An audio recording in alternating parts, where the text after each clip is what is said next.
नमस्कार दोस्त। आज की कहानी एक सत्य घटना पर आधारित है और इसके लेखक है लक्ष्मीकांत महाजन। चलो देखते हैं कहानी के हीरो अरुण कैसे जीरो से हीरो बन गए।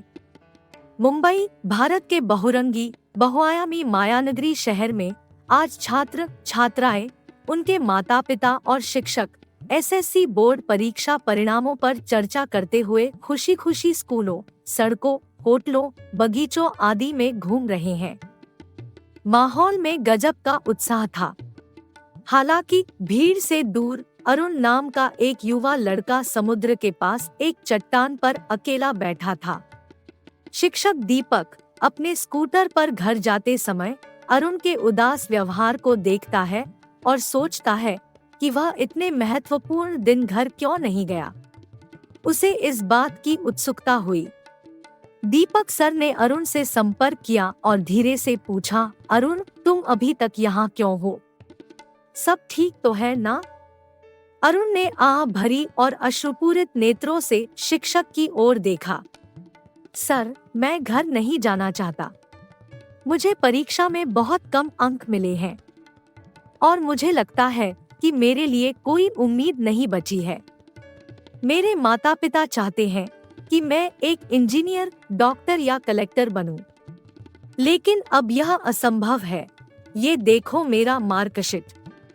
मुझे नहीं पता कि अब क्या करना है। मैं कहीं शहर छोड़ के भाग जाने या अपना जीवन समाप्त करने के बारे में सोच रहा हूँ।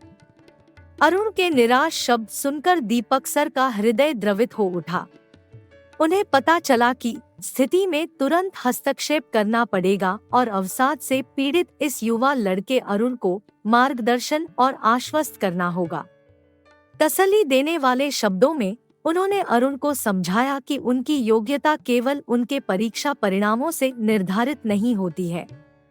अरुण सुनो, दीपक सर ने धीरे से उसके पास बैठते हुए कहा, आपका जीवन किसी भी परीक्षा, मार्क, नंबर या करियर से अधिक मूल्यवान है।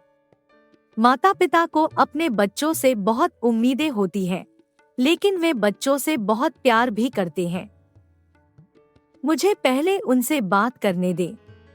मुझे यकीन है हम सब एक साथ सोच विचार करके आगे का सही रास्ता खोज सकते हैं।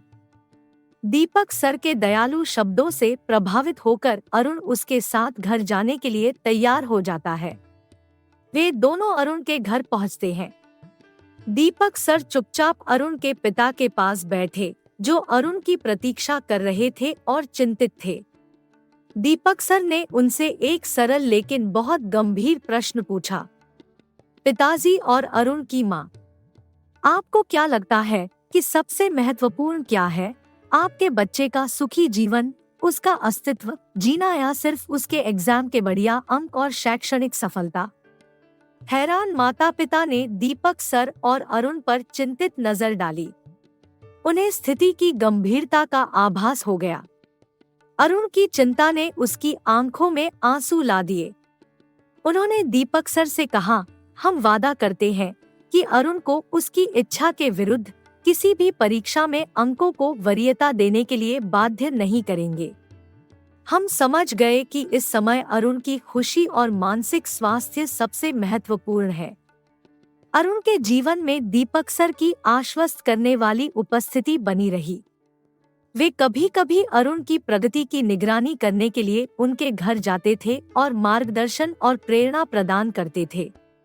अरुण अब एक बदले हुए दृष्टिकोण के साथ अपने पसंदीदा विषयों अर्थात भाषा, सामाजिक विज्ञान और इतिहास का अध्ययन करने के लिए अच्छे कॉलेज में शामिल हुए। दीपक सर के मार्गदर्शन में अरुण अपनी पढ़ाई में आगे बढ़ता रहा। माता पिता अरुण का नया उम्मीद भरा जीवन, खुशी और सफलता से संतुष्ट थे। उसे उस पर बहुत गर्व होने लगा। इससे अरुण का उत्साह बढ़ गया। अपने माता पिता और दीपक सर के प्रोत्साहन से अरुण का खुद को साबित करने का संकल्प बढ़ता गया। अरुण ने बहुत अच्छे अंकों से स्नातक किया। उन्होंने अंग्रेजी साहित्य में स्वर्ण पदक भी प्राप्त किया। बीच में एक बार दीपक सर अरुण के पास कुछ फॉर्म और बड़ी बड़ी किताबें ले आए। अरुण फिर किताबों की उस दुनिया में मशगूल हो गए। अब दीपक सर के मार्गदर्शन में वे लगातार विभिन्न परीक्षाएं देने लगे और एक दिन दीपक सर खुशी से मुस्कुराते हुए मिठाई का डिब्बा और एक माला लेकर बड़े उत्साह में अरुण के घर पहुंचे। उनके साथ स्थानीय नेता, कॉलेज और हाई स्कूल के कर्मचारी और अरुण के स्कूल और कॉलेज के पुराने दोस्त भी थे। यह बेहद खुशी का मौका था। अरुण ने उत्कृष्ट अंकों के साथ यूपीएससी परीक्षा उत्तीर्ण की थी और आगे के प्रशिक्षण के लिए चुने गए थे। प्रशिक्षण पूरा करने के बाद अब वे कलेक्टर बनने जा रहे थे। यह भारत में एक बहुत ही प्रतिष्ठित पद था। अरुण की उपलब्धियां केवल उन्हीं की नहीं थी। यह उनके लचीलेपन और अटूट आत्मनिर्णय, आत्मनिर्भरता का वसीयतनामा था। एक निराश लड़का अब आशा और प्रेरणा की किरण था। उनका जीवन सभी के लिए प्रेरणा और कभी हार न मानने के मंत्र का प्रकाश स्तंभ बन गया था। अपनों से घिरे अरुण का मन सबके प्रति कृतज्ञता से अभिभूत हो उठा। वह जानता था कि उसकी सफलता, उसके माता-पिता की समझ, उसके शिक्षकों, दोस्तों का समर्थन और सबसे महत्वपूर्ण बात दीपक सर के उस पर की अटूट विश्वास के कारण थी। अंत में अरुण ने न केवल अपने स्वयं के सपनों को पूरा किया, बल्कि वो अपने माता-पिता के लिए गौरव का स्रोत, अपने शिक्षकों के लिए एक मेधावी छात्र और दीपक सर का एक आदर्श शिष्य बन गया। अरुण ने महसूस किया कि जीवन वास्तव में एक कठिन दौड़ है, लेकिन लगन, आत्मविश्वास और अपनों के सहयोग से आज उनकी जीत हुई। तो मेरे दोस्तों, याद रखना, रास्ता कितना भी कठिन क्यों न लगे, कभी हार मत मानो। सफलता आपका इंतजार कर रही है, ठीक आसपास है। तो दोस्तों, हार कभी मत मानो। Never never give up. Please share, like and subscribe. धन्यवाद।